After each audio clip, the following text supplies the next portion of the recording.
Morning everyone. मुझे लगता है आप सब लोग आगे होंगे।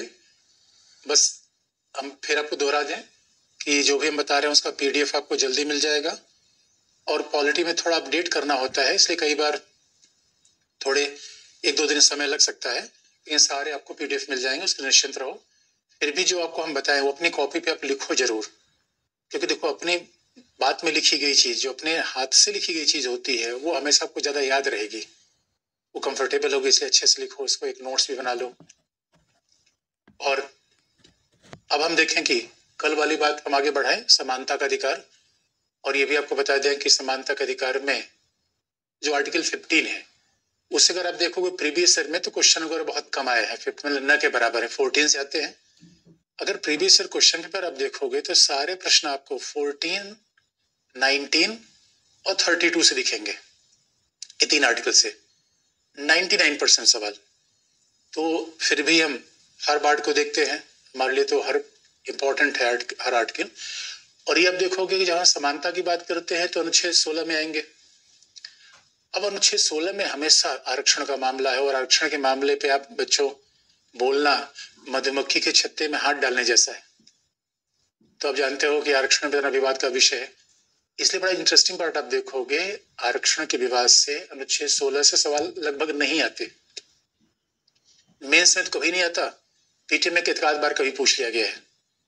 तो ये बड़ा इंटरेस्टिंग पार्ट है कि जहां से बहुत विवाद है, बहुत चीजें हैं, वहां से सवाल एग्जामिनर कम पूछता है। हाँ, ये बात बड़ी इसके साथ ये भी ध्यान रखने की बात है, बल्कि राष्ट्रीय पिछड़ा वर्ग आयोग, राष्ट्रीय अनुसूचित जाति जनजाति आयोग जो संवैधानिक संस्था है, उनसे सवाल बार बार पूछा जा रहा है, जबकि बड़ी बेसिक्स है। आरक्षण जितना विवादास्पद है, और चूंकि इसका मतलब भी है कई बार आरक्षण के सारे मामले एक न्यायपालिका दूसरी न्यायपालिका में पड़े हुए हैं, इस विवाद के कारण भी यहाँ से प्रश्न बनने की संभावना थोड़ी कम होती है। लेकिन जरा हम विवाद देख लें कि आखिर में विवाद है क्या, आरक्षण का मामला क्या है, क्योंकि ये भी हमें जानना चाहिए कि हो सकता है कोई विषय बड़ा इंटरेस्टिंग हो लेकिन एग्जाम के हिसाब से इतना महत्वपूर्ण ना हो। तो अनुच्छेद 16 यानी समानता की बात को हम आगे बढ़ा दें तो आप ये बात तो हम बार बार आपको बता चुके हैं कि अनुच्छेद 16, पहले हम याद दिला दें आपको कि अनुच्छेद 16 में है क्या। और अनुच्छेद 16 में भी कई चीजें पहले से थी, कुछ बाद में जोड़ी गई, क्योंकि हमारा संविधान तो चलता रहता है, लोगों की मांग बदलेगी, सरकार बदलेगी, उसके हिसाब से चीजें भी चेंज होती है। अब आप देखोगे अनुच्छेद 16 में जो बात कही गई है आर्टिकल 16 में, तो आर्टिकल 16 क्लॉज 1 में आप जानते हो कि हमारे यहाँ पहला मामला तो यही शुरू होता है, सबके साथ समान व्यवहार, सब समान सब समान। उसके साथ भेदभाव भी होता है, क्योंकि वंचित वर्गों का उत्थान करना है, ये आपको हर जगह दिख जाएगा। यानी समानता के साथ भेदभाव आपको मिलेगा ही मिलेगा, यानी समानता के साथ संरक्षण वंचित वर्गों का आपको मिलेगा, चाहे अनुच्छेद 15 देखो, 16 देखो। इसलिए कहा जाता है कि हमारे यहाँ फंडामेंटल राइट निरपेक्ष नहीं है, वो प्रतिबंधों के अधीन है। यानी एक व्यक्ति के अधिकार ज्यादा बड़े होंगे या सामुदायिक हित, ये बड़ा महत्वपूर्ण मामला जाता है। और अगर एक व्यक्ति के अधिकार को आप असीमित कर दोगे तो सामुदायिक हित खत्म हो जाएगा। इसलिए अगर आरक्षण देना चाहते हो, सामुदायिक हित की बात आती है, और नौकरियों में समानता दे रहे हो तो एक व्यक्ति के हित की बात आती है। इसलिए बार बार संरक्षण का मुद्दा कहीं न कहीं डिबेट में आ जाता है। फिर हम शुरुआत करें अनुच्छेद 16 के क्लॉज 1 में जो बात लिखी गई है कि राज्य के द्वारा, और अब हमें लगता है कि आप ये बात समझ गए होंगे कि राज्य का मतलब क्या होता है। राज्य का एक ही मतलब होगा फंडामेंटल राइट में, जो हमने अनुच्छेद 15 में आपको बता रखा है। तो राज्य का मतलब फिर वही संसद, संघ की कार्यपालिका, पंचायती राज, नगर पालिका, उसके बाद विश्वविद्यालय जो केंद्रीय है, एम्स है, वो सब राज्य में आएगा। तो राज्य के द्वारा नियुक्ति और रोजगार में, नियुक्ति एवं रोजगार में सभी नागरिकों को, अब दोस्तों ये बात तो बड़ी ध्यान देने की है कि यूक्रेन का कोई व्यक्ति आके हमारे यहाँ नौकरी तो नहीं कर सकता। कि यूक्रेन का व्यक्ति कोई घूमने आया और तब तक वहां लड़ाई चल गई तो सोचा चलो यार गोवा में रह रहे हैं तो कोई सरकार की नौकरी भी कर ले, तो ये विदेशियों को सुविधा नहीं मिलती। लेकिन हमारा जो नेपाल के साथ संबंध है, भूटान के साथ संबंध है, बड़ा खास किस्म का है। और नेपाल के साथ तो बड़ा खास किस्म का रोटी बेटी का संबंध है। इसलिए बड़ी इंटरेस्टिंग बात है कि नेपाल के लोगों को भारत की सरकारी सेवाओं में नौकरी का अधिकार है, यद्यपि वो भारत के नागरिक नहीं है। तो बड़ा दिलचस्प मामला हो जाता है।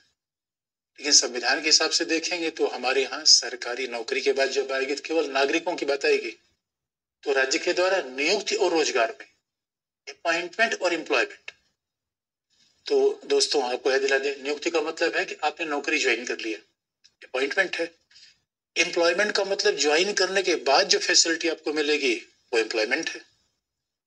यानी वेतन कैसा मिलेगा, भत्ता कैसे मिलेगा, आपको कैसे फंड सर्विस मिलेंगे, ग्रेट्युटी मिलेगी, उसमें कोई अंतर किसी से नहीं होगा, सभी के साथ समान व्यवहार होगा। इसलिए राज्य के द्वारा नियुक्ति और रोजगार में सभी नागरिकों को अवसर की समानता दी जाएगी। यानी फिर अवसर की समानता आ गई। तो आप जानते हैं समानता का मतलब ही अवसर की समानता होता है। अवसर की समानता होगी और दोस्तों इसका मतलब है कि हर व्यक्ति यूपीएससी का फॉर्म भर सकता है, हर व्यक्ति एनडीए सीडीएस के एग्जाम में अपेयर हो सकता है। यहाँ पे अवसर की समानता का मतलब है कि कहीं ने जाति, लिंग, धर्म के आधार पर कोई भेदभाव नहीं होगा। इस बात को इसलिए अगले पार्ट में लिख दिया गया।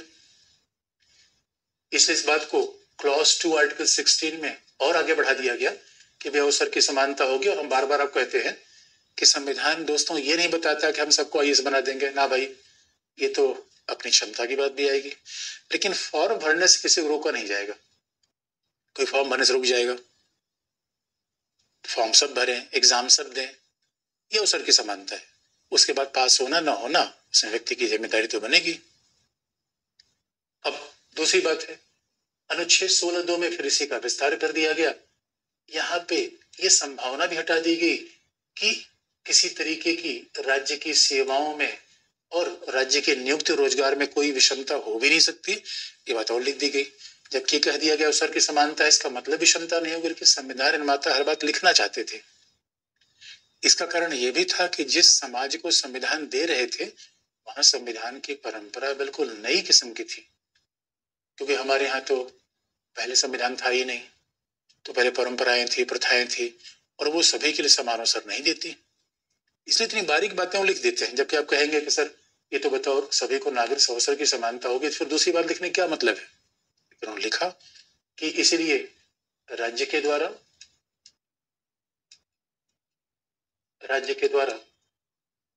या राज्य के द्वारा और राज्य के अंतर्गत, बात एक ही हो गई।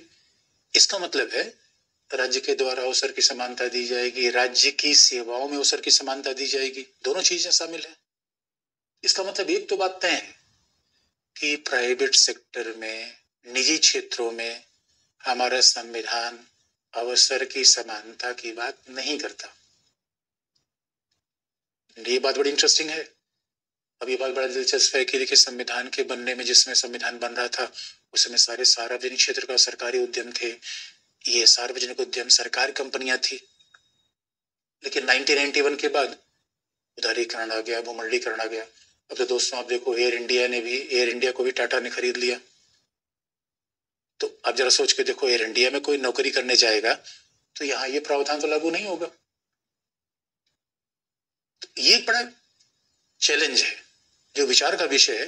वे संविधान कई बार कह दिया कि राज्य के अंतर्गत, राज्य के द्वारा, दोनों बातें हैं कि नियुक्ति रोजगार में समानता होगी तो केंद्रीय विश्वविद्यालय में तो आपके साथ समानता होगी। लेकिन क्या ये समानता एयर इंडिया में होगी? क्योंकि अब तो निजी क्षेत्र ने ले लिया। तो ये चैलेंज है जो हमारा संविधान निर्माता शायद उसमें नहीं समझ पाए थे। समाज ऐसा बदलाव हो जाएगा दोस्तों, यही तो खास समाज का बदलाव है। हाँ, इसलिए जस्टिस चंद्रचूड़ ने भी कहा था कि क्यों न हम प्राइवेट सेक्टर में भी लागू करें। अब उसकी तमाम चुनौतियां हैं, फिर भी आर्टिकल 16(2) में बात कही कि राज्य के द्वारा और राज्य के अंतर्गत, दोनों बातें हैं। राज्य के अंतर्गत नियुक्ति और रोजगार में, यानी सरकारी नियुक्ति एवं रोजगार में केवल नागरिकों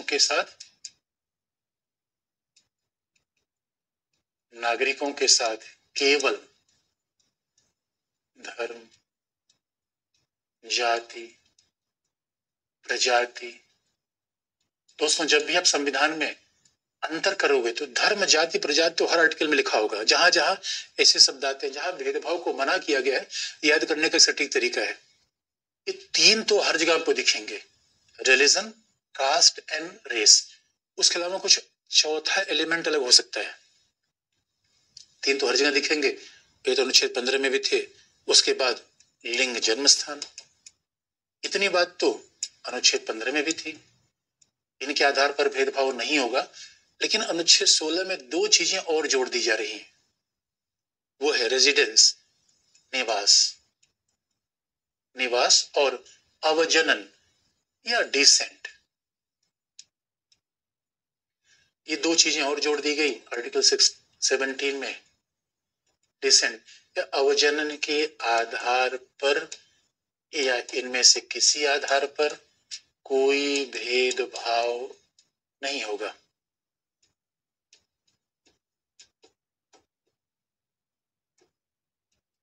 आप देखो दोस्तों, हर जगह आप आर्टिकल 14 को यूज कर सकते हो, क्योंकि आर्टिकल 14 पहला कहता है भाई सबके साथ समानता, तो सरकारी नौकरियों में राज्य के अंतर्गत सबके साथ समानता है। इसीलिए दोस्तों, धर्म, जाति, प्रजाति, कई बार तो ऐसा दिखता है। बड़ी इंटरेस्टिंग पार्ट ये थी कि अब हमारा संविधान कहता है सरकारी नौकरियों में सबके साथ समानता होगी, इसके बावजूद महिलाओं को सेना में भर्ती नहीं किया जाता था। ये बड़ी चौंकाने वाली बात आपको लगेगी।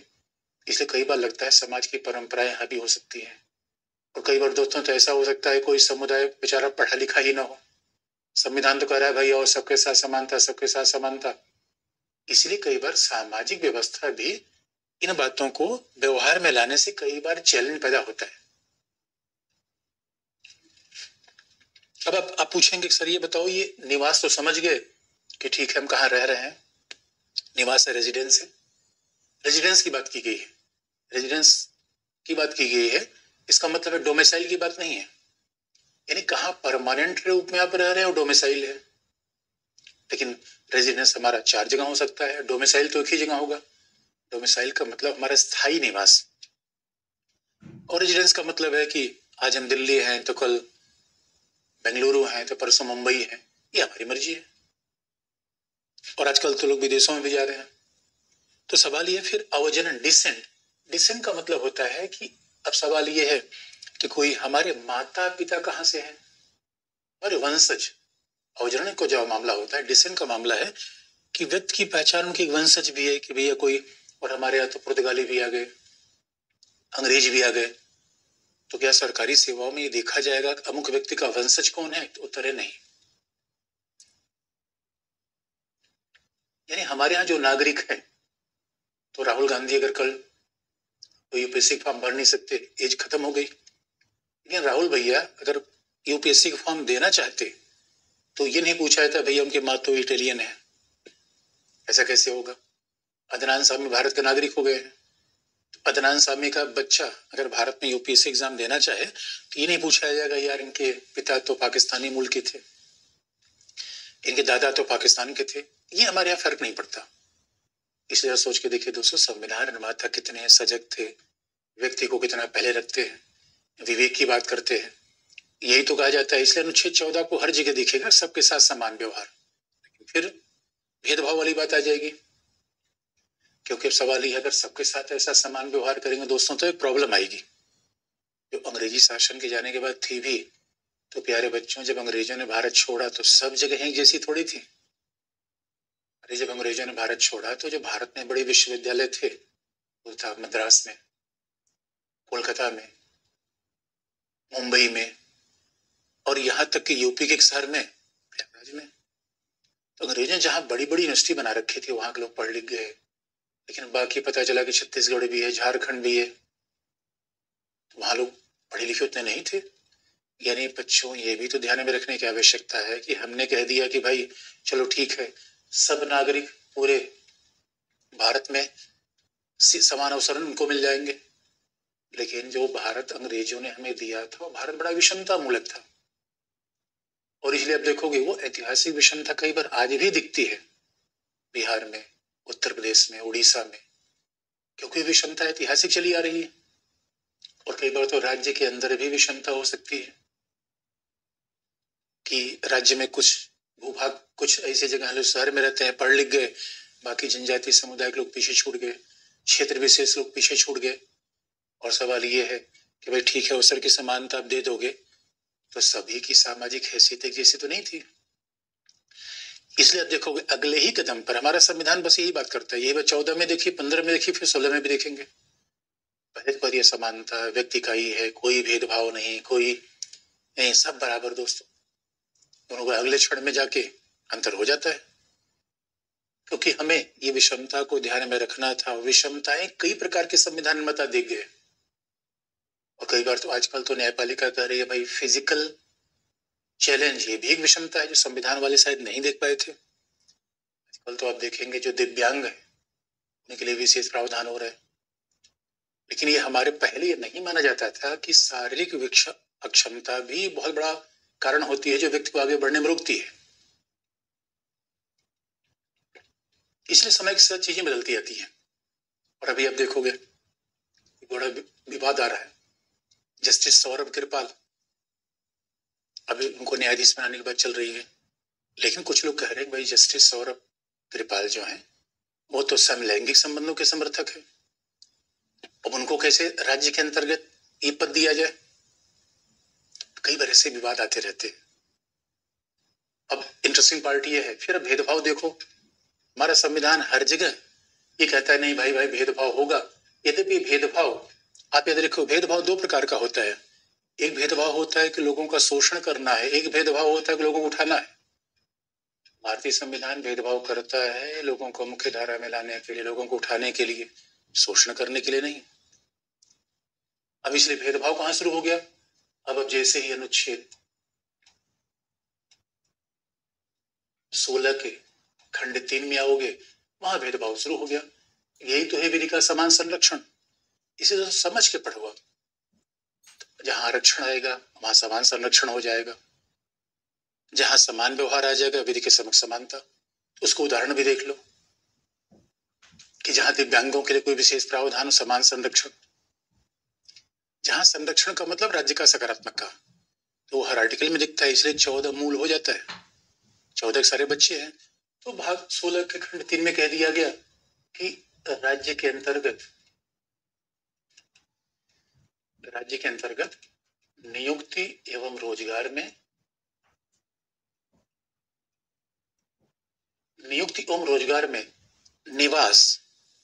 निवास को एक आधार बनाया जा सकता है।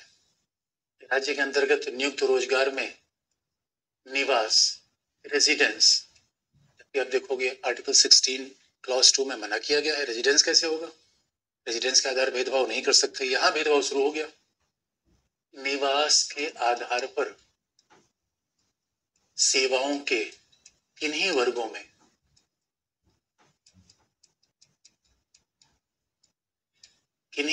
में भेदभाव किया जा सकता है। इसका मतलब है, बात सीधे से, किसी क्षेत्र के स्थानीय निवासी को किसी सेवा में विशेष भेदभाव दिया जाएगा, लेकिन आप याद रखो दोस्तों, इसके लिए संसदीय विधि का निर्माण आवश्यक है। विधानसभा विधि का निर्माण नहीं करेगी। ये भेदभाव होगा, इसके लिए संसदीय विधि आवश्यक है। ये बात बड़ी ध्यान रखने की है। यानी ऐसा नहीं कि राज्य विधानसभा विधि का निर्माण कर देगी कि भैया भेदभाव कर लो, फिर तो उत्तर प्रदेश, झारखंड, उसके बाद कर्नाटका सब अपने विधि का निर्माण करने लगे। और आप तो देखोगे अभी विधि का निर्माण तो नहीं हुआ था, हरियाणा सरकार ने कह दिया था कि निजी सेवाओं में केवल हरियाणा के स्थानीय निवासी ही भागीदारी करेंगे। कई बार ऐसा कर्नाटका ने कह दिया। तो कई बार ऐसी भी चीजें होती हैं संविधान के दायरे में नहीं है, फिर भी लोग विवाद पैदा करने का प्रयास करते हैं। अब पॉलिटिक्स में तो आप जानते हैं कि पॉलिटिक्स में आरक्षण का विवाद तो बड़ा है। यानी एक तो आरक्षण का संविधान, दूसरा आरक्षण की पॉलिटिक्स। तो आरक्षण का संविधान में जो आरक्षण का संविधान का मतलब है, संविधान में जो आरक्षण है, संविधान में आरक्षण का पर्पज कुछ और है, पॉलिटिक्स का पर्पज कुछ और है। इसलिए राज्य के अंतर्गत नियुक्त रोजगार में निवास के आधार पर इन्हीं सेवाओं में, यानी आप इन्हीं सेवा क्लास 1 सर्विसेज IAS में, PCS में या उसके नीचे की सेवाओं में भेदभाव किया जा सकता है।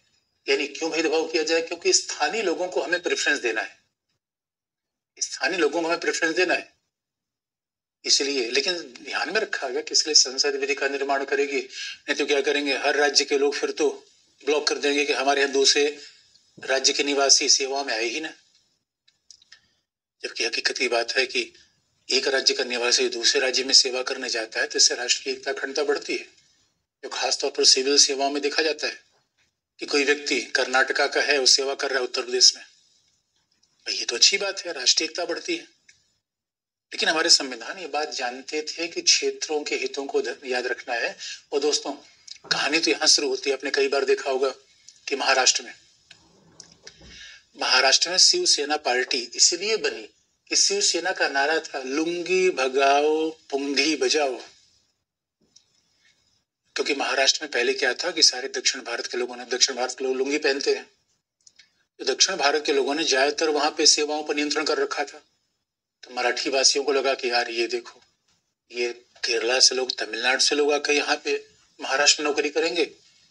इसी कई बार कहते हैं भूमिपुत्र का आंदोलन, सन्स ऑफ द सोइल।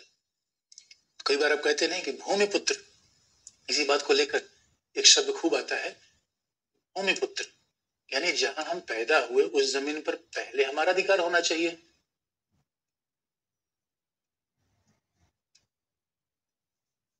जहां हम पैदा हुए उस भूमि पर पहले हमारा अधिकार होना चाहिए, भूमिपुत्र का आंदोलन। तो भूमिपुत्र का मतलब है कि भाई जहां हम पैदा हुए, इसका मतलब है कोई व्यक्ति अगर झारखंड में पैदा हुआ तो उसकी सेवाओं में पहला धरती का पुत्र वही है। आप कहें सर क्या बात कर रहे हो, धरती के पुत्र तो सभी है। ना मेरे प्यारे बच्चों, जो जिस जगह पैदा हुआ वो धरती का पुत्र है, बाकी बाहरी है। अब ये बड़ी विवाद का विषय है, कहाँ कौन बाहरी है।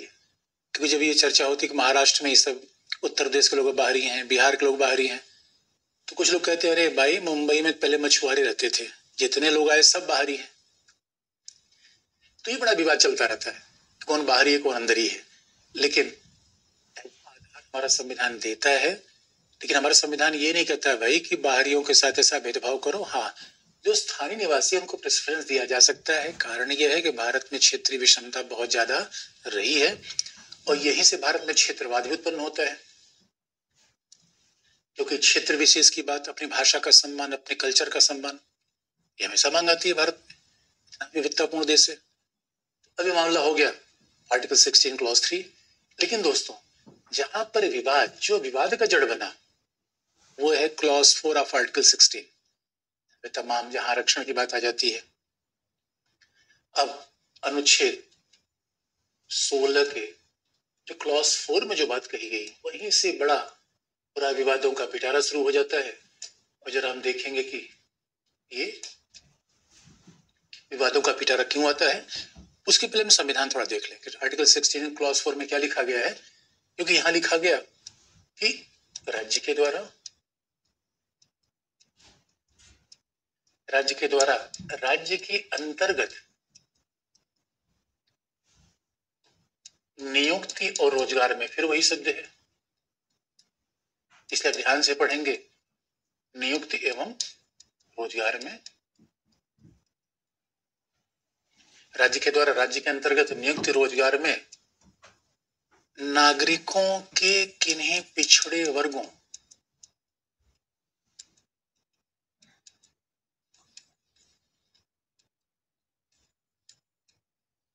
नागरिकों के किन्हीं पिछड़े वर्गों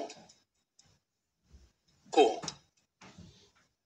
नागरिकों के किन्हीं पिछड़े वर्गों को आरक्षण दिया जाएगा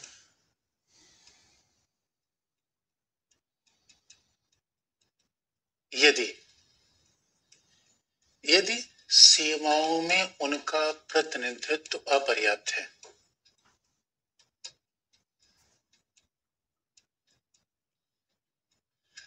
यदि सेवाओं में उनका प्रतिनिधित्व अपर्याप्त है। अब बड़ी इंटरेस्टिंग बात आ गई। देखिए, दोस्तों यहाँ तक तो बात एक ही जैसी थी आर्टिकल 16 के, तो कई बातें तो एक ही जैसी हैं, एक दो लाइन तो एक ही जैसी मिलती है। राज्य के द्वारा राज्य के अंतर्गत नियुक्त में नागरिकों के साथ जो किन्हीं पिछड़े वर्गों को, दोस्तों क्लॉज 4 ऑफ आर्टिकल 15 में लिखा गया है सामाजिक और शैक्षिक रूप में पिछड़े वर्गों को। यहाँ सामाजिक शैक्षिक रूप में पिछड़े वर्गों को, फिर लिखा गया अनुसूचित जाति जनजाति को। यहाँ केवल एक शब्द का प्रयोग है, इसलिए कभी तुलना कर लीजिए क्लॉज 4 आर्टिकल 15 से, क्योंकि ये आर्टिकल बड़ा महत्वपूर्ण है, विवाद में हमेशा रहता है। कई बार ऑब्जेक्टिव एग्जाम में सब पूछा जा सकता है क्लॉज 4 आर्टिकल 16 में क्या है, क्योंकि ये विवाद का विषय होता है, बहुत चर्चा में रहता है ये। तो नागरिकों के किन्हीं पिछड़े वर्गों को, नागरिकों के किन्हीं पिछड़े वर्गों को आरक्षण दिया जाएगा यदि सेवाओं में उनका प्रतिनिधित्व क्या है, अपर्याप्त है। बात ध्यान रखने की है, यदि सेवाओं में उनका, अब सवाल यह है कि यही पर आरक्षण क्यों दिया जाएगा, कितना पर्याप्त माना जाए, मतलब पर्याप्त कितना माना जाए भाई, 100 नौकरी है तो कैसे पर्याप्त माना जाए, 10, 20, 30। अब इसी बात की जरा व्याख्या करें। और जब हम पिछड़े वर्ग को न माने जाएंगे, तो दोस्तों जो पिछड़े वर्ग है वो सामाजिक शैक्षिक रूप में पिछड़े वर्ग हैं। तो आप कहोगे सर ये बताओ अनुसूचित जाति जनजाति वो भी पिछड़े वर्ग हैं। तो अब यही इसी बात को हम आर्टिकल क्लॉज 4 ऑफ 16 को बढ़ा दे और फिर देखें कि आरक्षण का पूरा विवाद क्या है और आरक्षण क्यों होना चाहिए, क्योंकि आर्टिकल क्लॉज 416 आरक्षण की बात करता है। क्लॉज 415 कहता है विशेष उपाय किया जाएगा। विशेष उपाय में आरक्षण भी हो सकता है, कुछ और भी हो सकता है, विशेष उपाय तो स्पष्ट नहीं है। तो विशेष उपाय तो बड़ा शब्द है कि विशेष उपाय में आरक्षण भी दे देंगे, कुछ और कर देंगे। यहाँ तो केवल आरक्षण की बात है, रिजर्व किया जाएगा। तो अब जरा देख लें आखिर में आरक्षण क्यों होना चाहिए, क्या होना चाहिए, कितना बड़ा विवाद है, और हम कुछ पॉइंट में बात को बताने का प्रयास करें, क्योंकि दोस्तों हमें लिखना पड़ेगा तो हमें एकदम कॉन्क्रीट बात चाहिए। विवाद तो होता रहेगा, हमें 4-5 पॉइंट लिखना चाहिए। तो अब जरा देखा जाए, सवाल है ये आरक्षण का मामला है क्या, रिजर्वेशन का मामला है क्या। तो देखिए दोस्तों, अगर रिजर्वेशन की बात हम कर रहे हैं तो इसके पक्ष में भी कुछ कहा सकता है, विपक्ष में फिर हम संविधान पर आएंगे। एक सामान्य सी बात करें तो अभी आपने देखा होगा सूर्य कुमार यादव क्या बैटिंग किया दोस्तों, धनाधन मार के। तो सवाल ये है बीसीसीआई में तो कोई रिजर्वेशन नहीं है, इसका मतलब है अक्षय कुमार फिल्मों में चले गए, शाहरुख खान बड़े आप देखोगे दोस्तों जितने भारत में बड़े बिजनेसमैन है, एक आध दो छोड़ दो, बड़े उद्योगपति हैं, बड़े फिल्मों में लोग हैं, प्रशासन में बड़े पदों पर गए, बड़े सामान्य परिवार से आगे बढ़े। कई लोग ही कहते हैं कि यार देखो आरक्षण के विरोध क्यों किया जाता है आरक्षण का, फिर हम उसका निष्कर्ष निकालेंगे। लेकिन आरक्षण की शुरुआत में अगर हम देखें कि समर्थन और विरोध क्यों है, आरक्षण का फिर विरोध क्यों हो जाता है, और चूंकि संविधान ने लिखा है तो समर्थन की बात आनी पड़ेगी। इस समर्थन से पहले हम ये देख लें कि दोस्तों आरक्षण का विरोध क्यों हो जाता है। तो अब देखो बात एक ही है कि दुनिया भाई प्रतिस्पर्धा की है, तो कहा जाता है आरक्षण प्रतिस्पर्धा के खिलाफ है। यानी दोस्तों एक ही बात है, अब नीरज चोपड़ा ज्यादा भाला फेंकेंगे गोल्ड मेडल मिलेगा। और कहा भी जाता है दोस्तों अगर मानव में प्रतिस्पर्धा नहीं रहेगी फिर तो मानव का जीवन अक्षम हो जाएगा, आगे बढ़ेगा ही नहीं। कंपटीशन से लोग आगे बढ़ते हैं, सबका फायदा होता है। वो कई लोग कहते हैं देखो दोस्तों आरक्षण का विरोध क्यों किया जाता है, कहते भाई देखो ये समानता के विरुद्ध है, भाई सभी को अवसर समान दीजिए, आप सभी को समान अवसर दीजिए। ऐसा ही क्यों आप कह रहे हैं कि भाई इनके साथ हम इनको आरक्षण दे देंगे, इसका मतलब फिर तो आपने अवसर की समानता के खिलाफ काम किया। एक तो तरफ कह रहे हैं अवसर की समानता देंगे, फिर कह दे रहे हैं आरक्षण देंगे। और हकीकत की बात है कि ये तो फिर हमारी आजादी के भी खिलाफ हो गया। भाई हमें आजादी किसी व्यवसाय का हम चयन करें। अब लेकिन कोई व्यवसाय अगर किसी विशेष के लिए आरक्षित हो गया फिर तो बाकी लोगों से वंचित हो गया। इसलिए आरक्षण की बात में खास तौर पर कहा जाता है देखो यार ये कुशलता के खिलाफ है।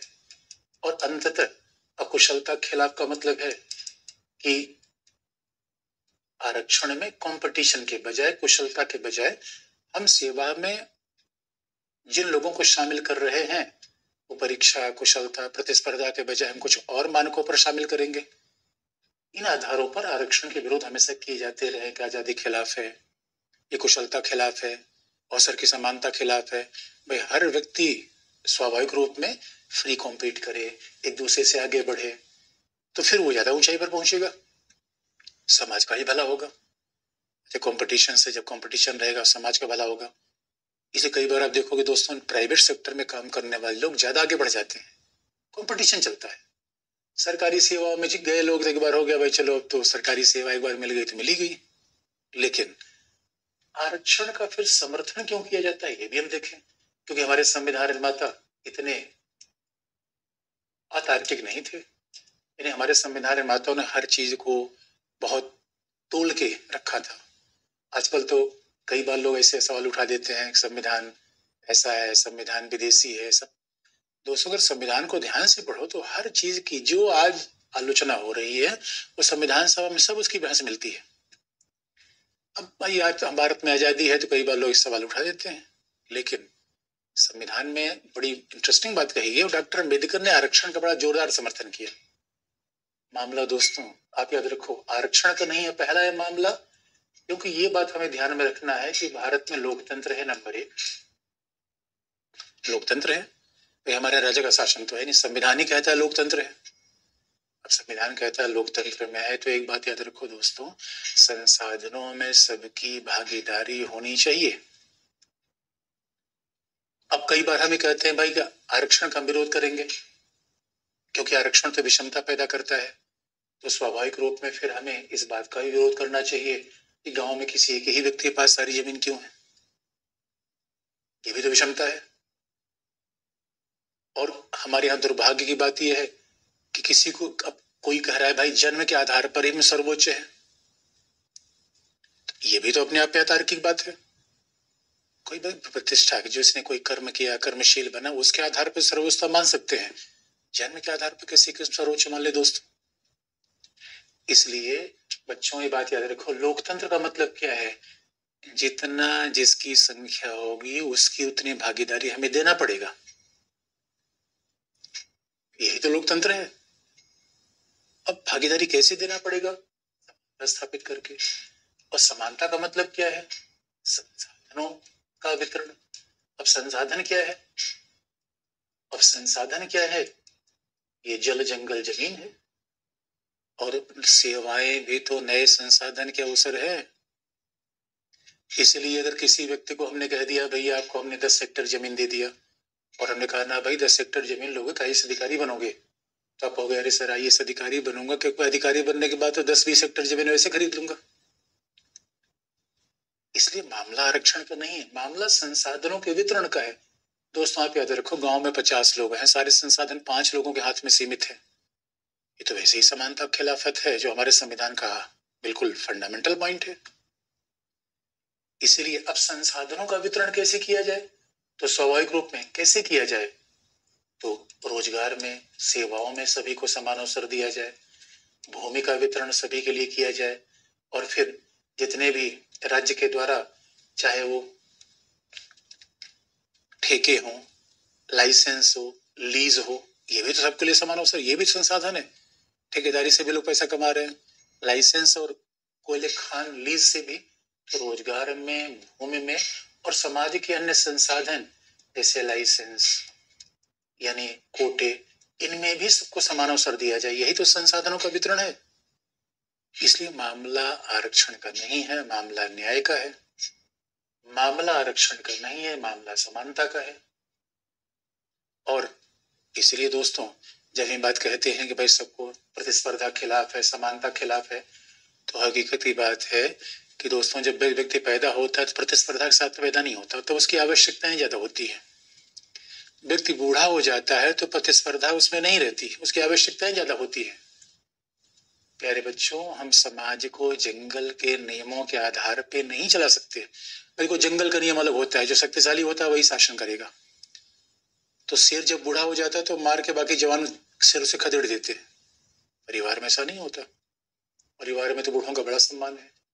इसीलिए आप कहो कुशलता प्रतिस्पर्धा, अरे भाई कुशलता प्रतिस्पर्धा अपने आप में सापेक्षिक है। अब जो व्यक्ति किसी आदिवासी क्षेत्र में पैदा हुआ, पढ़ने का मौका नहीं मिला, स्कूल गया ही नहीं, विश्वविद्यालय गया नहीं, आप कहो कुशल नहीं है, इसीलिए कहा जाता है कि हमने आरक्षण का प्रावधान किया और ये सारे उसके पीछे तर्क है।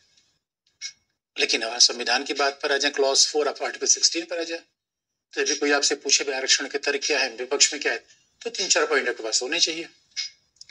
अब सवाल ये है कि ठीक है आरक्षण दिया तो जाए, लेकिन आरक्षण का आधार क्या बने, किसको दिया जाए।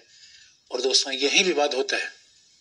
हकीकत की बात है कि अगर हम आरक्षण का विरोध कर रहे हैं तो आप याद रखो अपने संविधान का विरोध कर रहे हैं। अरे भैया संविधान ही इस देश का सर्वोच्च दस्तावेज है, उसी का विरोध करेंगे तो फिर नागरिक किस बात के, फिर कैसा राष्ट्रवाद। इसलिए एक बात याद रखें, संविधान का विरोध करना उचित नहीं है। और दूसरी बात, समानता का विरोध करना तो वैसे भी ठीक नहीं है। दोस्तों परिवार में ही अगर आप कहोगे कि हम समानता स्थापित नहीं करेंगे, परिवार ही टूटेगा, तो समाज भी तो खतरे में आएगा। यानी ऐसा समाज खतरनाक हो जाएगा जहां कुछ लोग खा के मर रहे हैं, कुछ लोग बिना खाए मर रहे हैं। ये नहीं होना चाहिए। ऐसा नहीं दोस्तों कि इसलिए किसी कवि ने कहा कि लपक चाटते जूठे पत्ते जिस दिन देखा मैंने नर को, उस दिन सोचा क्यों न लगा दूं आज आग इस दुनिया भर को। ये ध्यान रखने की बात है। मानवता में ऐसी विषमता नहीं होनी चाहिए कि कोई किसी को खरीद ले, कोई दास हो जाए, कोई मालिक हो जाए। इसे समानता होनी चाहिए। तो आरक्षण का विरोध आप नहीं कर सकते, निष्कर्ष समय से याद रखिए। लेकिन अब सवाल है कि विवाद किस पे आता है, किनको आरक्षण दिया जाए, कितनी मात्रा में दिया जाए, किनको बाहर रखा जाए, यही से विवाद है। तो बात आती है कि आरक्षण का आखिर में आधार क्या होना चाहिए, किसको दिया जाए। अब यहीं पे सारे विवाद शुरू होते हैं कि आरक्षण का आधार क्या होना चाहिए। तो दोस्तों हमारा संविधान कहता है पिछड़े वर्ग को आरक्षण दिया जाए, नागरिकों के पिछड़े वर्ग को। तो नागरिकों के, हमारा संविधान क्या कहता है कि नागरिकों के पिछड़े वर्ग को आरक्षण दिया जाए। तो दोस्तों इस नागरिकों के पिछड़े वर्ग का तो सीधा सा मतलब होता है कि जो सामाजिक और शैक्षिक रूप में पिछड़ा वर्ग है। यानी और सामाजिक और शैक्षिक रूप में पिछड़ा वर्ग कौन है, पिछड़ी जाति है। अगर आपको याद होगा तो यही बात तो मंडल आयोग ने कही थी। तो एक बात तय हो गई कि किसको आरक्षण दिया जाए, पिछड़ी जाति को दिया जाए। अब आप कहेंगे, लेकिन आप कहोगे सर ये बताओ अनुसूचित जाति। हाँ, इसलिए दोस्तों पिछड़ों में भी कुछ पिछड़े हैं। इसलिए पिछड़ों में पिछड़ा कौन है, अनुसूचित जाति जनजाति। ये पिछड़ों में भी पिछड़े हैं। अनुसूचित जाति जनजाति तो पिछड़ों में पिछड़े हैं। इसका मतलब है पिछड़ों में अगड़ा, पिछड़ों में पिछड़ा। इसलिए कई बार हम पिछड़े वर्ग को ओबीसी कहते हैं, other backward caste, other than SC and ST, other backward caste कहते हैं। और मेरे दोस्तों आपको याद दिला दें कि ये मामला कि पिछड़े वर्गों को आरक्षण दिया जाए, सामाजिक और शैक्षिक रूप में पिछड़े वर्गों को दिया जाए, कल भी आपको बात मैंने याद दिलाई थी। सामाजिक पिछड़ा वर्ग का मतलब है कि जो जातिवादी व्यवस्था में पिछड़ गए, और शैक्षिक पिछड़ापन का मतलब जातिवादी व्यवस्था में पिछड़े गए तो शिक्षा के अवसर कम मिल पाए। अब आर्थिक रूप में पिछड़ा, तो क्या आर्थिक रूप में भी पिछड़े लोगों को आरक्षण दिया जाए, ये भी विवाद का विषय बना। तो दोस्तों आपको याद दिला दें, ये मामला जब अब न्यायपालिका की राय भी देख लें कि आरक्षण का मामला जब बीपी सिंह ने 1990 में आरक्षण दिया, तब मामला उच्चतम न्यायालय के पास गया। उस समय उच्चतम न्यायालय ने इंदिरा साहनी बनाम भारत संघ, 9 न्यायाधीशों की बेंच थी। इंदिरा साहनी, जिसको लोकप्रिय रूप में कहा मंडलवाद, इंदिरा साहनी बनाम भारत संघवाद में भी उच्चतम न्यायालय ने कहा कि हाँ, पिछड़ेपन का मतलब होता है सामाजिक पिछड़ापन। इंदिरा साहनी बनाम भारत संघवाद में उच्चतम न्यायालय ने ये बात 1992 में कह दी कि भाई देखो, हमारे यहाँ पिछड़ी जाति का मतलब है पिछड़ा वर्ग, और पिछड़ा वर्ग मतलब पिछड़ी जाति, और सामाजिक रूप में पिछड़ापन है तो आरक्षण दे दिया जाए, उसमें कोई प्रॉब्लम नहीं है।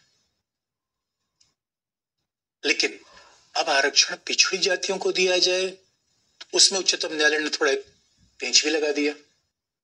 उच्चतम न्यायालय ने कहा भाई यार ये देखो, आरक्षण पिछड़ी जाति को दिया जाए, लेकिन पिछड़ी जाति में कुछ ऐसे लोग हैं, मान लो जो पिछड़ी जाति के हैं, अब आईएएस ऑफिसर बन गए हैं, क्या उनके बच्चों को भी आरक्षण मिले?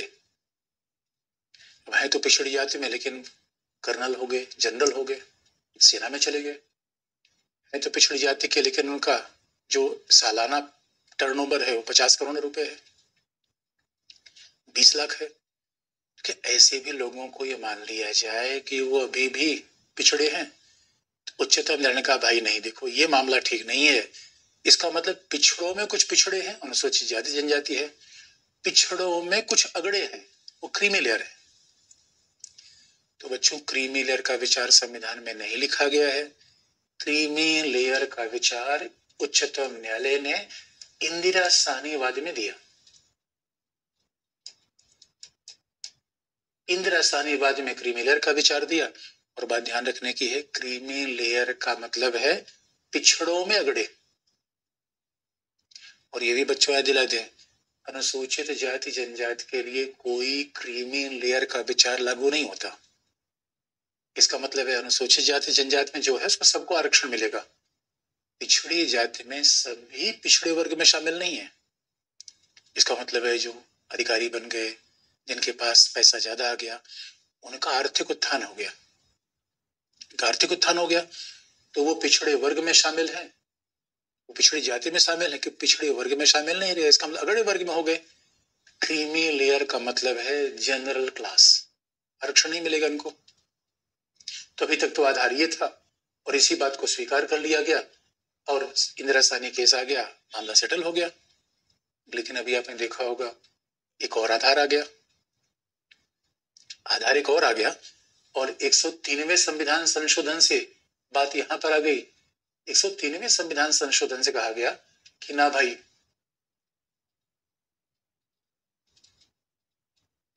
अब देखो 103वें संविधान संशोधन से 2019 में आया, इसमें आधार थोड़ा और बढ़ गया। तो ये कह दिया गया अब 103वें संविधान संशोधन के द्वारा, देखो दोस्तों यहीं पे मामला, और 103वें संविधान संशोधन से अनुच्छेद 15 का क्लॉज 6 जोड़ा गया। अनुच्छेद 15, आप कहोगे सर अनुच्छेद 15 का क्लॉज 5 क्या है? तो अनुच्छेद 15 का क्लॉज 5 पहले से संविधान में है, छठा जोड़ा गया। और अनुच्छेद 15 का क्लॉज 5 बड़ा सिंपल सा है कि यदि किसी धार्मिक समूह के द्वारा, ट्रस्ट के द्वारा, उस ट्रस्ट में किसी को नौकरी दी जा रही है तो उसमें उस समुदाय के लोगों को वरीयता दी जाएगी। तो अनुच्छेद 15(5) सरकारी सेवाओं संबंधित नहीं है। अनुच्छेद 15(5) तो सही मामलों में किसी धार्मिक समूह के द्वारा, किसी धार्मिक संगठन में, अब स्वामीनारायण संप्रदाय है, अब वो कह रहा है भाई हम किसी की भर्ती करेंगे अपने सेवा करने के लिए, तो भर्ती में किसको कर सकता है? वो अपने समुदाय के लोगों को। क्लॉज 5 ऑफ आर्टिकल 16 है, उसमें कोई प्रॉब्लम रही नहीं, इसलिए क्लॉज 6 जोड़ा गया 103वें संविधान संशोधन के द्वारा। और पहली बार ये कह दिया गया कि भाई अब देखो, अब तो आर्थिक रूप में भी पिछड़ा वर्ग है, इकोनॉमिकली वीकर सेक्शन, और उच्चतम न्यायालय ने इसे मान भी लिया। यानी जब भारत में आधार कही जाती है कि आरक्षण का आधार क्या होगा, तो हमारे यहाँ अभी हो गया कि भाई आर्थिक रूप में पिछड़ा वर्ग, यानी weaker section of society, economically EWS, तो economically weaker section of society. अब ईडब्ल्यूएस का विचार आ गया, और अब जानते हैं जैसे ईडब्ल्यूएस का विचार आया तो अब आरक्षण आधार आर्थिक रूप में। लेकिन आप कहेंगे सर ये बताओ आर्थिक रूप में कैसे तय किया जाए? अच्छा, कास्ट के रूप में तो कई बार तय किया जा सकता है, तो फिर सरकार ने प्रावधान इसके लिए बनाया कि भाई किसी के पास ऐसा प्लॉट ना हो, वार्षिक आय इतनी ना हो। इसका मतलब है कि संभव है कि आर्थिक रूप में पिछड़ा व्यक्ति 1 साल पहले आर्थिक रूप में पिछड़ा हो, 2-5 साल बाद अमीर हो जाए। अच्छा, जाति में परिवर्तन संभव तो नहीं होता भाई। आर्थिक रूप में पिछड़ा वर्ग का मतलब है कि यहाँ पे जो आर्थिक वर्ग को पिछड़ा जो आरक्षण मिला, उस पर कुछ लोगों ने विवाद कर दिया। उन्होंने कहा भाई देखो ये भेदभाव ठीक नहीं है, क्योंकि दोस्तों आप अनुच्छेद 14 में आप जानते हो कि राज्य को भेदभाव करने का अधिकार है, और राज्य भेदभाव कैसे करेगा? विधि से, संविधान संशोधन से। लेकिन वो भेदभाव तार्किक है अतार्किक है, इसका परीक्षण उच्चतम न्यायालय करेगा। उच्चतम न्यायालय से पूछा गया कि भैया भेदभाव तार्किक है? उच्चतम न्यायालय का बिल्कुल भेदभाव तार्किक है। और उच्चतम न्यायालय ने कहा कि नहीं, देखिए उदारीकरण के बाद, भूमंडलीकरण के बाद शहरी समाज में लोग बढ़े हैं और हर जाति में विषमता पैदा हुई है, तो भाई जो ऊंची जाति का व्यक्ति है और ऊंची जाति में जो गरीब आदमी है उसको भी आरक्षण का फायदा मिल जाए। जब हम संसाधनों के बंटवारे की बात कर रहे हैं तो कम से कम इसको भी तो बंटवारा मिलना चाहिए, इसको ही फायदा मिलना चाहिए। अब इस बात पे डिस्प्यूट हो सकता है, और मैंने दोस्तों आपको बताया कि देखो अनुसूचित जाति जनजाति को आरक्षण देने में कभी कोई डिस्प्यूट था ही नहीं, वो तो मामला क्लियर था। लेकिन जहां आरक्षण देने पर मतभेद आया वहां पिछड़े वर्गों को आरक्षण देने पर मतभेद आता है, और अब इतिहास पीछे हो गया और आर्थिक रूप में पिछड़े वर्गों को आरक्षण देने पर मतभेद आया। तो लोगों का भाई ये कौन सी बात है? जब आर्थिक रूप में ही पिछड़े वर्ग आपने दे दिया तो सामाजिक रूप में तो पिछड़े थे नहीं। इसका मतलब भी दोस्तों हो सकता है कि मान लो कोई व्यक्ति निम्न जाति का हो और आईएएस ऑफिसर हो, अब उसके यहाँ जो व्यक्ति झाड़ू लगाने वाला हो ऊंची जाति का हो, लेकिन आप कहोगे नहीं नहीं, उसे ऊंची जाति वाले को आरक्षण नहीं मिलना चाहिए क्योंकि वो तो सामाजिक रूप में पिछड़ा नहीं है, ऊंची जाति पैदा हुआ है। अब लेकिन उच्चतम न्यायालय कह रहा है कि अरे भाई जो झाड़ू लगा रहा है उसकी आर्थिक स्थिति खराब है, तो केवल सामाजिक हैसियत के आधार पर आरक्षण आप नहीं दे सकते। और सामाजिक हैसियत ग्रामीण समाज में ज्यादा देखी जाती है, शहरों में सामाजिक हैसियत की आर्थिक हैसियत दिखती है। फिर भी ये विवाद का विषय बना। और याद रखो दोस्तों, ये बात तो कहा भी जाता है, देखो यहीं से आरक्षण की राजनीति शुरू होती है। और संविधान का उद्देश्य क्या था? आरक्षण का मतलब समानता के लिए दिया जाए, सामाजिक न्याय के लिए दिया जाए। राजनीति तो शुरू हो गई 1990 से ही और ये अभी तक चल रही है। और हकीकत की बात यह है, चूंकि लोग 1990 वाली घटना भूल गए, 1990 में बीपी सिंह सरकार ने जब आरक्षण दिया तो उसका कॉन्टेक्स्ट आपको बता दें। बीपी सिंह सरकार के पास बहुमत नहीं था और बीपी सिंह सरकार के जो उप प्रधानमंत्री थे देवीलाल थे। और संयोग की बात थी, देवीलाल हरियाणा के बड़े नेता थे, कद्दावर नेता थे। और जब वो देवीलाल उप प्रधानमंत्री बन गए संघ सरकार में, बीपी सिंह के उप प्रधानमंत्री, तो बड़ी उस समय दिलचस्प बात आई, जो लोगों ने लिखा भी, आर वेंकटरमन राष्ट्रपति थे। तो आप जानते हो कि हमारे यहाँ लोग शपथ जो लेते हैं वो प्रधानमंत्री का शपथ नहीं होता, शपथ तो होता है मंत्री का। वो प्रधानमंत्री नाम है, ठीक है, अपने नेम प्लेट पे लगा लीजिए, लेकिन संसदीय विधि में मंत्री का शपथ प्रावधान है। संविधान में भी मंत्री की बात कही गई है। तो अब आर वेंकटरमन देवीलाल जी को शपथ दिला रहे थे। उन्होंने कहा मैं भारत के मंत्री के रूप में शपथ लेता हूं। देवीलाल ने कहा उप प्रधानमंत्री के रूप में शपथ लेता हूं। आर वेंकटरमन दक्षिण भारत से था। आर वेंकटरमन को लगा यार हमारे सुनने में कहीं गड़बड़ी हो गई। आर वेंकटरमन ने फिर बोला कि मैं भारत के मंत्री के रूप में शपथ लेता हूं। देवीलाल ने कहा उप प्रधानमंत्री के रूप में शपथ लेता हूं। तो आर वेंकटरमन ने कहा भाई जानबूझ के बोल रहे हैं, वो प्रधानमंत्री के पद को बोल रहे हैं। तो मामला ये था, प्रधानमंत्री बन गए। वो प्रधानमंत्री के बाद उनके पुत्र देवीलाल के पुत्र ओम प्रकाश चौटाला जी हरियाणा के मुख्यमंत्री बन गए। और आपको हम याद दिला दें, बीपी सिंह सरकार ने चुनाव जीता था राजीव गांधी के भ्रष्टाचार खिलाफ। बीपी सिंह राजीव गांधी सरकार में पहले वित्त मंत्री थे और राजीव गांधी सरकार के ऊपर आरोप लगा भाई बोफोर्स घोटाला आ गया, बोफोर्स घोटाला आ गया। अभी आरोप लगा, मैंने फिर कह रहा हूं, उस भ्रष्टाचार को आज तक प्रमाणित हो नहीं पाया। तो दोस्तों पॉलिटिक्स में तो ऐसा मामला चलता है, हमने कह दिया भ्रष्टाचार भ्रष्टाचार। अब आम जनता तो आप जानते हैं कि परसेप्शन पे काम करती है। अरे भ्रष्टाचारी कोई तब होगा जब हमारे यहाँ न्यायपालिका किसी दंडित करे, वो हुआ नहीं। अब भ्रष्टाचार भ्रष्टाचार, बीपी सिंह चुनाव जीत गए। तो अब बीपी सिंह सरकार के खिलाफ आरोप लगा कि भैया आप तो भ्रष्टाचार के खिलाफ सत्ता में आए थे और आपके ही मंत्री के रिलेटिव के ऊपर ऐसे आरोप है। तो बीपी सिंह बड़े दबाव में आ गए। बीपी सिंह ने कहा देखिए ताऊ जी देवीलाल जी, अपने पुत्र ओम प्रकाश चौटाला को हरियाणा के मुख्यमंत्री पद से हटा दीजिए। देवीलाल जी गुस्से में आ गए। देवीलाल जी क्या बात करते हो, अरे हम अब उनको तुम कौन से साफ दूध के धुले हुए हो। और देवीलाल ने तो ये कह दिया कि मिस्टर बीपी सिंह, आप राजीव गांधी के सरकार में वित्त मंत्री थे, और जब ये पूरा बोफोर्स घोटाला हुआ तो आपने उसका आधा पैसा आपने खाया। अब भूचाल मच गया। बीपी सिंह को कहा, चौधरी साहब ये क्या कह रहे हो? बीपी देवीलाल ने कहा, देखो मैं कह नहीं रहा हूं, मैं रामलीला मैदान में जाऊंगा, रैली करूंगा, पूरे देश की जनता को बताऊंगा कि ये है बीपी सिंह। बड़े भूचाल आ गया। बीपी सिंह को लगा कि भाई चौधरी साहब तो हमारी राजनीतिक विरासत खत्म कर देंगे। उसी का परिणाम ये हुआ, अगले दिन विश्वनाथ प्रताप सिंह ने कहा, भाई कहा मंडल आयोग की रिपोर्ट है, उसको लागू किया जाए। और दोस्तों, हकीकत की बात यह है कि ऐसा कहा जाता है कि विश्वनाथ प्रताप सिंह पहले उत्तर प्रदेश के मुख्यमंत्री थे कांग्रेस के नेता के रूप में, और वहां उन्होंने आरक्षण लागू करने से इनकार कर दिया था। लेकिन अब यहाँ राजनीतिक हैसियत बदल गई। ये मैं इसलिए आपको बता रहा हूं कि आज भी जो आर्थिक पिछड़ेपन के आधार पर पूरा विवाद है, वो विवाद की जड़ यहीं शुरू होती है। क्योंकि ये विवाद हमेशा रहा कि भाई अचानक 1990 में, अच्छा मंडल आयोग की जब रिपोर्ट बनाई गई तो 79 की रिपोर्ट थी, और 1990 में जब आप लागू से कर रहे हैं, दोस्तों ये बात आपको याद दिला दें कि भारत में, आप दक्षिण भारत में चले जाओ, कम्मा, रेड्डी, वोक, लिंगा, ये पिछड़ी जातियां हैं, उत्तर भारत से बहुत शक्तिशाली हैं। तो भारत में पिछड़ी जातियों का एक ही सामाजिक स्तर है, ऐसा कहना फिर बेमानी होगी। हकीकत की बात तो यह है कि आप दक्षिण भारत में चले जाओ, कर्नाटका, आंध्रा, वहां पिछड़ी जातियां बड़ी संपन्न है। तो आरक्षण जब मिल गया तो फायदा तो उन जो लोगों को हो गया, नॉर्थ इंडिया के लोग इसका फायदा नहीं ले पाए। लेकिन भाई पॉलिटिक्स में क्या है कि भाई आरक्षण में दे दिया, किसको मिला किसको नहीं मिला उससे हमें क्या मतलब, हमें बड़ी सामाजिक न्याय कर दिया, हमारा काम था सामाजिक न्याय, हो गया। इसलिए विवाद होता है। और अब देखो इसी की कड़ी आगे है। अब दोस्तों ये बात जानते हो, आरक्षण के खिलाफ कोई जा नहीं सकता, आरक्षण के खिलाफ कोई जाएगा चुनाव हार जाएगा, भाई बहुमत जनता उसके साथ है।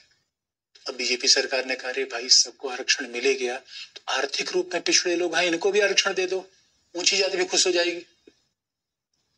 पिछड़ी जाति खुशी है, ऊंची जाति को खुश कर दो, आरक्षण मिल गया। इसका मतलब है कि आरक्षण में एक एलिमेंट पॉलिटिक्स का है जिसको हम इनकार नहीं कर सकते, और यही विवाद का मूल कारण बनता है। इसे दोस्तों, आरक्षण की पॉलिटिक्स क्या है? सत्ता के लिए, चुनाव के लिए आरक्षण देना, जबकि आरक्षण का संविधान क्या है? सामाजिक न्याय, समानता।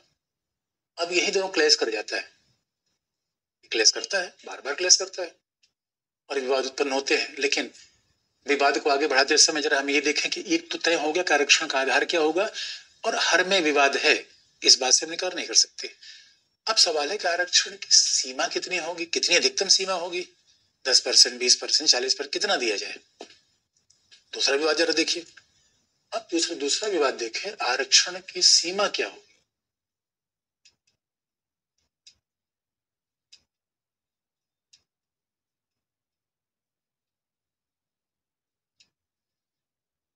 लिमिटेशन क्या होगा? तो आपको याद दिला दे, हमारे अनुसूचित जाति जनजाति को 1955 से आरक्षण मिल रहा है, उसमें कोई विवाद था भी नहीं। तो अनुसूचित जाति, शेड्यूल कास्ट को अनुसूचित जाति को जो आरक्षण मिला वो है 15%, अनुसूचित जनजाति को आरक्षण मिला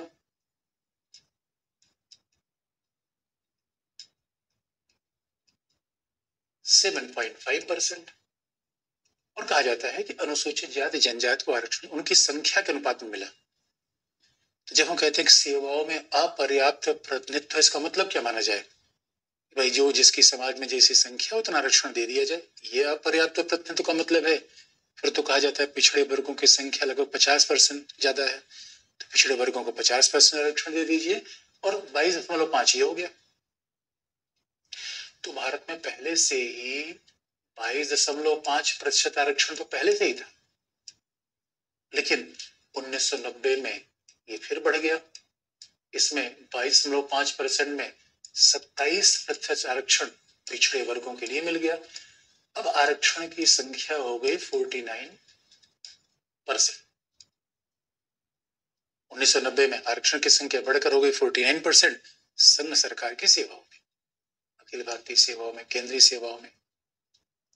और संयोग की बात है, अब देखो फिर इंदिरा साहनी केस के पास मामला गया और 90 में ये भी हकीकत की बात है, जैसे ही वीपी सिंह ने 27% आरक्षण दिया तब तक उनकी सरकार चली गई।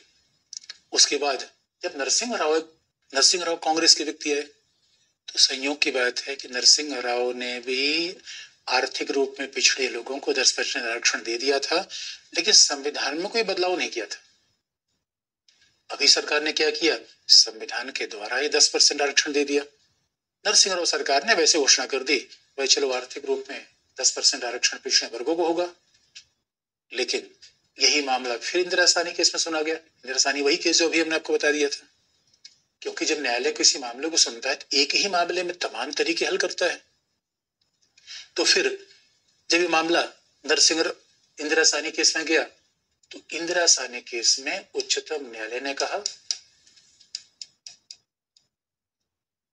इंदिरा साहनी वाद में उच्चतम न्यायालय ने फिर ये बात कही कि देखो भाई आरक्षण की उच्चतम सीमा 50% होगी, उससे ज्यादा आरक्षण नहीं होगा, क्योंकि उससे ज्यादा आरक्षण होगा इसका मतलब अवसर की समानता खत्म होगी। और उच्चतम न्यायालय ने यह भी कहा कि देखो हमारी ये भी बात है, उच्चतम न्यायालय ने भले कि अनुच्छेद 335 का हवाला दिया 335, और उच्चतम न्यायालय ने कहा कि अनुच्छेद 35 में बात लिखी गई है 335 में कि अनुसूचित जाति जनजाति को आरक्षण देते समय ये ध्यान में रखना होगा कि सरकारी सेवाओं की कुशलता प्रभावित न हो। इसका मतलब है आरक्षण की सीमा मान लो जो कि 80% कर दोगे तो आरक्षण तो मिल गया, तो बाकी लोगों को अवसर की समानता फिर कहाँ रही। बाकी जो जनरल के लोग हैं बेचारे वो तो कहेंगे भाई 100 में 80 रिजर्व है तो 20 में क्या कंपटीशन करें। तो फिर ये सवाल होता है कि उच्चतम न्यायालय ने कह दिया सब आरक्षण 50%, लेकिन यही बात 2022 में जब उच्चतम न्यायालय का निर्णय आया तब उच्चतम न्यायालय ने कहा कि नहीं आरक्षण की 10% सीमा भी ठीक है। तो आरक्षण की सीमा बढ़कर हो गई 60% संघ में, और उसके बाद तो राज्यों ने छत्तीसगढ़ झारखंड ने आरक्षण की सीमा बढ़ाकर कह दी 80% कर दी। अब उन्होंने कहा भाई देखो अपर्याप्त प्रतिनिधित्व का मतलब है जितनी संख्या उतनी भागीदारी। इसका मतलब है इंदिरा साहनी वाद में जो 50% की सीमा थी उसको स्वयं उच्चतम न्यायालय ने चेंज कर दिया, और उच्चतम न्यायालय ने ये बात 103वें संविधान संशोधन को सुनते हुए कहा, और अब उच्चतम न्यायालय ने कहा कि अब आरक्षण की सीमा हो गई 60%। ये तो हाल है संघ और राज्य की सेवाओं में। उसके बाद तो इसी निर्णय के बाद सब राज्यों ने कहा भाई हम और बढ़ाएंगे, तो आरक्षण की सीमा 80% तक चली गई। अब ये विवाद का विषय है कि आरक्षण की सीमा अगर 80% हो जाए तो सवाल यह कि आरक्षण क्यों दिया जाए। संविधान तो कहता है आरक्षण इसलिए दिया जाए कि पिछड़े वर्ग मुख्य धारा में आ जाए, वंचित लोग मुख्य धारा में आ जाए। ये आरक्षण का ये पर्पज है कि बाकी लोगों के साथ भेदभाव का व्यवहार किया जाए। दोस्तों आखिर में आरक्षण का पर्पज क्या है, न्याय का पर्पज क्या होता है कि वंचित लोगों को आगे उठा देना या आगे बढ़ने वालों को पीछे खींच लेना। दो तरीके हो सकते हैं। अगर आप कहोगे ना ना सर ये बताओ पहले हमारा शोषण हुआ था, पहले ऊंची जातियों ने पिछड़ों का शोषण किया, अब पिछड़े अगड़े का शोषण करेंगे, तो दोस्तों आंख के बदले आंख का सिद्धांत लोगे पूरी दुनिया अंधी हो जाएगी। इसलिए आरक्षण का पर्पज ये नहीं था कि हम बाकी लोगों के साथ भेदभाव करें। आरक्षण का पर्पज ये था जो वंचित स्थिति में है वो अच्छा आ जाए, और यही विधि के समान संरक्षण का उद्देश्य है। अब महिलाएं भी कहने लगे भैया पुरुष हमारा बड़ा शोषण किए हैं, अब हमारी बारी है, तो आपको ऐसा लगेगा अरे भाई जो शोषण करने वाला नहीं रहा और नहीं जो शोषित है वो रहा, तो अरे भाई बात गई यार, वो बात कहां से तुम फिर दोहरा रहे हो। इसलिए इस पे विवाद होना तय है। और अब सवाल है आरक्षण की सीमा कितना हो, इसी बात पे मतभेद है। इसलिए मुद्दा आरक्षण पर मतभेद नहीं है। और तमिलनाडु में तो आप देखेंगे 78% चला गया, उसके बाद कई राज्यों में तो आरक्षण 80% तक जाता है। क्या सवाल है यहाँ से अवसर की समानता बनी रहेगी, क्या ये मुद्दा ऐसे हल हो जाएगा? दोस्तों इसी बात को हम कल भी बढ़ाते रहेंगे। आज के लिए इतना ही। तो बाकी अभी विवाद इसमें बाकी है, थोड़े विवाद बाकी हैं, बाकी आप कल बता देंगे। और चिंता मत करिए, जल्दी से आपको नोट्स मिल जाएगा। थोड़ा इसमें अपडेट की होने की बात थी, ये थोड़ा विलंब हो गया, लेकिन आपको जल्दी से मिल जाएगा। आज के लिए इतना ही, धन्यवाद।